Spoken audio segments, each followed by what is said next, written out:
6% de rendement sur les free cash flow, ce que vous pouvez obtenir aujourd'hui si vous investissez sur Rémi Cointreau. Donc est-ce que c'est une entreprise intéressante à mettre en watchlist ou acheter aujourd'hui? On va regarder ça tout de suite. Avant de commencer, je tiens à vous rappeler que ceci ne représente pas un conseil d'investissement, je ne suis pas analyste financier, cette vidéo a simplement un but analytique, je vous présente quantitativement une entreprise. Aujourd'hui on va regarder Rémi Cointreau. Donc Rémi Cointreau, dans quoi ils opèrent? Donc c'est surtout dans la vente d'alcool et donc de vins spiritueux, on va dire, donc un petit peu des produits de luxe. Voilà. Qu'est-ce qu'on va attendre sur ce genre d'entreprise? On va attendre des marges nettes à peu près stables. On voit que ça n'a pas l'air d'être le cas. On a quand même des marges nettes qui diminuent, qui montent. C'est pas aussi stable qu'on pourrait être par exemple un Pernod Ricard qui pourrait avoir des marges nettes lui assez stables en soi. On a un PER aujourd'hui qui est à 20 pour une entreprise qui a l'habitude de se mettre sur des PER assez élevés. On va aller regarder ça tout de suite. Voilà, dans les statistiques en termes manuels, vous voyez qu'on est à peu près sur un ratio au cours-bénéfice qui pourrait s'estimer entre 25 et 40, étant donné qu'on est quand même sur du luxe, donc la plupart du temps, on va avoir une surestimation de ce genre de business. Total d'actions ordinaires qui augmente, donc ça, c'est pas intéressant. Par contre, actions flottant en circulation qui diminuent, donc potentiellement on a eu du rachat d'actions, de la destruction d'actions, et ensuite on en a réémises. On en a réémises ou on les a gardées, pas de destruction d'actions, mais on les a gardées en capital. Maintenant, ce qu'il faut aller regarder, donc sur ce genre d'entreprise, c'est un revenu total qui augmente. Oui, normal étant donné qu'on est sur une entreprise qui est en consolidation, qui depuis le début est en pleine consolidation. On va aller regarder ici, notre histoire à travers le temps, 1700 créations de, etc. Voilà, donc vous avez le groupe en 91 prend le nom Rémi Cointreau, et là ensuite voilà, on prend un max de brands, vous voyez qu'elle en a au moins une cinquantaine si je ne me trompe pas. Voilà, vous savez, joint venture avec Maximum ici. Ensuite, voilà, il va y avoir des sessions en 2013, 2015, de ce genre de choses-là. Mais ensuite, sinon, en termes de brands très connus, personnellement, j'en connais aucun. Ce que je sais, c'est que là, on a eu Champagne Telmont il y a assez peu de temps, qui était quand même une assez grosse marque. Mais en tout cas, peut-être que je ne suis pas le public cible, mais je vais aller regarder parce que ça m'intéresse les brands qu'il possède. Rémi Cointreau, qu'est-ce qu'on a un petit peu Cointreau, Grande Fumeur, Rémi Martin, donc j'imagine que ça doit être des alcools qui sont vraiment assez chers. Peut-être le Passoa, par contre, ça c'est quelque chose, c'est une boisson de crevard apparemment, mais par contre toutes les autres je ne les connais pas, donc je ne suis peut-être pas le public cible de ce genre de business. Par contre, ce qu'on peut voir, donc c'est quand même une entreprise en pleine consolidation. On a quand même une entreprise avec des dépenses d'exploitation qui représentent, si je ne me trompe pas, 30%. Par rapport à avant, on a été beaucoup plus efficient. Vous voyez que les dépenses d'exploitation ont beaucoup moins augmenté que ce qu'a pu être le revenu. Et les coûts des marchandises, on est à peu près sur le même genre. Donc j'imagine que là, on pourra avoir des bénéfices nets et un cash flow à peu près pareil. Et pourtant, non, vous voyez que les bénéfices nets sont très élevés et le cash flow l'est pas du tout par contre. Donc est-ce qu'on a un capex extrêmement élevé? Dépenses d'immobilisation, bah non, pas forcément. Vous voyez que voilà, le capex il m'a l'air assez normal. Et par rapport au cash flow, vous voyez que le cash flow est tout le temps négatif. Donc on va aller un petit peu regarder pourquoi.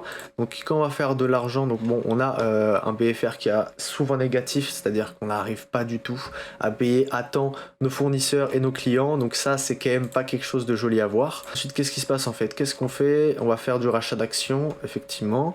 On va aller émettre et racheter de la dette, d'accord, bah pourquoi pas. Par contre, je ne comprends toujours pas comment le free cash flow est aussi peu élevé par rapport au revenu net en fait. Imaginons là, on a voilà, le revenu net est à 134 et en fait, en cash, voilà, vous voyez que en fait l'évolution du fonds de roulement est tellement importante que on n'arrive pas à générer de l'argent réellement en fait.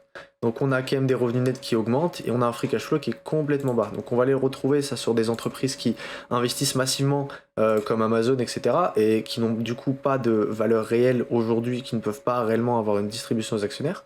Mais aujourd'hui pour ce genre de boîte, bon, on a quand même un equity qui est assez intéressant, et bon pour une capi qui est à 6, un equity qui est sur un sixième, donc une valeur comptable à 34 pour un prix qui est à 128, donc c'est quand même assez haut. Il y a une certaine surévaluation à mon avis, même si la dette nette diminue de plus en plus, et que bon, j'imagine qu'on doit avoir un tout petit peu en liquidité, voilà, ça diminue de plus en plus étant donné qu'en fait on ne peut rien stocker.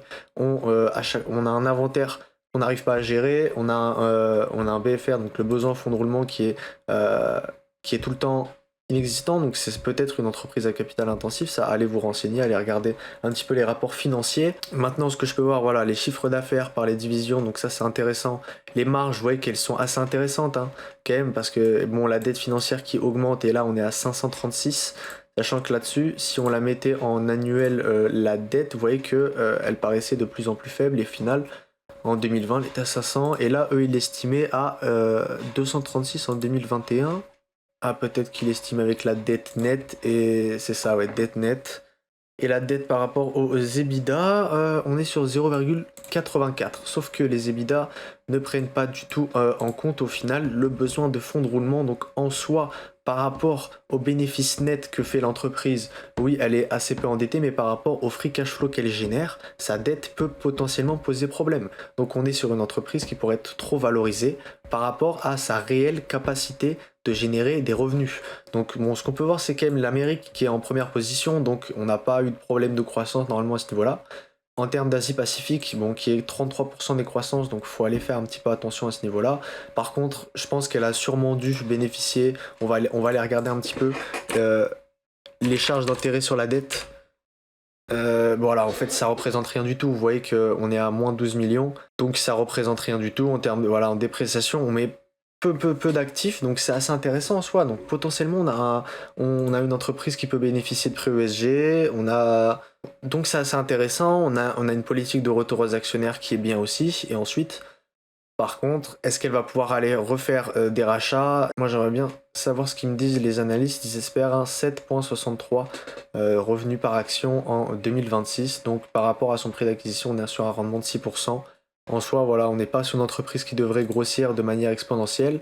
Par contre, en termes de ratio, potentiellement, là, on commence à se rendre compte qu'il faudrait prendre en compte la dette et qu'il faudrait prendre en compte plein d'autres métriques, sa capacité à faire un cash flow par rapport à son bénéfice net.